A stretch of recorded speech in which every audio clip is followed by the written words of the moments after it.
Amma ba'd, a'udhu billahi minash shaitanir rajim. Bismillahir Rahmanir Rahim.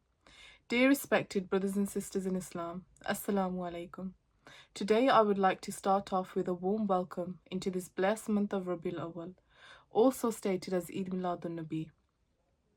The most significant day in the history of mankind is the 12th of Rabiul Awwal, as it marks the arrival of our beloved Prophet Muhammad sallallahu alaihi wasallam. Rabiul Awwal is the third month in the Islamic calendar and is a significant time for us Muslims, as it's the birth month of our beloved Prophet, as we believed he would bring a positive change to mankind. There was dominance of gloom in whatever place, reign of darkness, hypocrisy, and ignorance. Wine was drunk like water, and daughters were buried at birth. Influentials ruled the weak, and the slaves, they were treated like nothing we've ever seen before. To eliminate the gloom of darkness and ignorance, the Prophet Muhammad sallallahu alaihi wasallam came to this cruel world, and with him he brought the treasure of faith. To remove hypocrisy, he came as the truthful one. He came to eliminate wine, to restore respect and dignity of women, the mother, daughters and sisters. He came to free slaves undergoing hardship, cruelties. With the advent of Prophet Muhammad sallallahu alaihi wasallam, beams of brightness stretched across the world, especially the land of Arab. Everything beyond our imagination was swayed up. The trees, mountains, and everything else put their heads in submission in your honor. The Prophet Muhammad sallallahu alaihi wasallam came as a savior for every human being, every Muslim and every human being. He came as a blessing for people of Arab and the rest of the world. He is the Prophet who all messengers of Allah subhanahu wa ta'ala wish to be the follower of. Now we may consider ourselves so blessed as we are part of his ummati since our birth. Subhanallah. Allah subhanahu wa ta'ala has shown his mercy and has blessed us with the wish and the desire of all prophets and all messengers of Allah subhanahu wa ta'ala. And why wouldn't one wish that? He will be the one to provide intercession on the day of resurrection. He will be the one to offer us water from Hawz Kausar. And he will also be the one to get all of his believers pardoned. Subhanallah. Respected viewers, the life of the Prophet Muhammad sallallahu alaihi wasallam is like an open book for us, which is the Holy Quran, but all we need to do is act upon his teachings. In Quran Majid, there is a solution for every disease and every problem. Quran Kareem is actually a recipe of alchemy sent by Allah subhanahu wa ta'ala to his believers through the Prophet, peace be upon him. And he was an alive instance of Quranic teachings. Enviable the fortune of Bibi Halima radiyallahu ta'ala anha, who fed the Prophet, who nurtured the Prophet sallallahu alaihi wasallam in her lap. Friends, why don't we term the day of 12th of Rabiul Awwal as Eid? This is the day when all humanity got freed from the stone idols.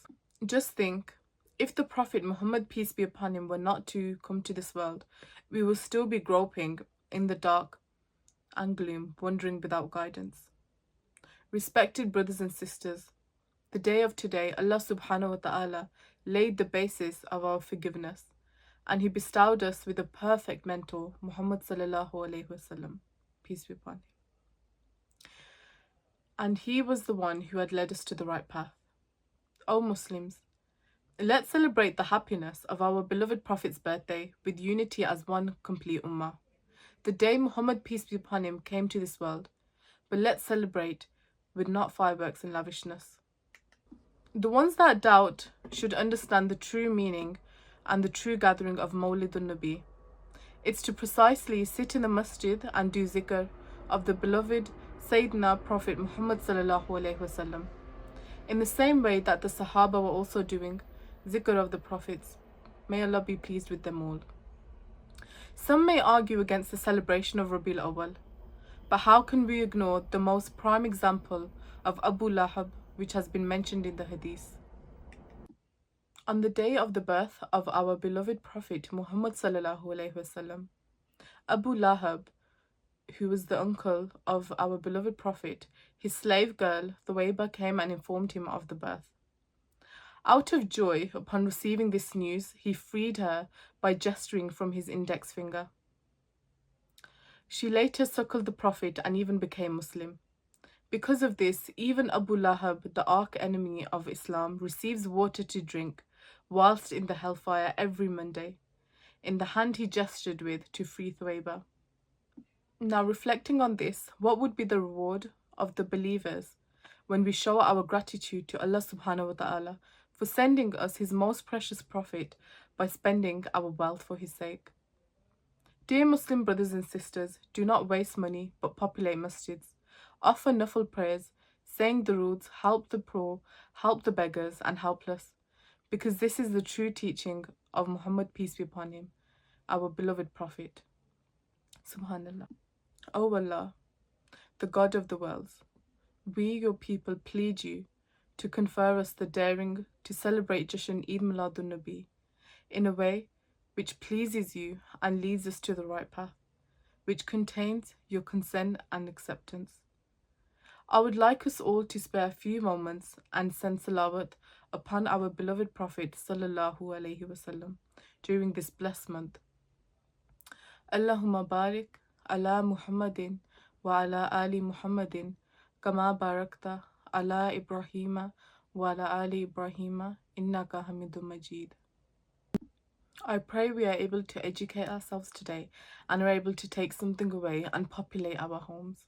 I pray we are able to follow the right path that has been shown by our beloved Prophet Muhammad sallallahu alaihi wasallam, and we are able to act upon his teachings. May Allah guide us, and may we continue to celebrate many more mawlids like this.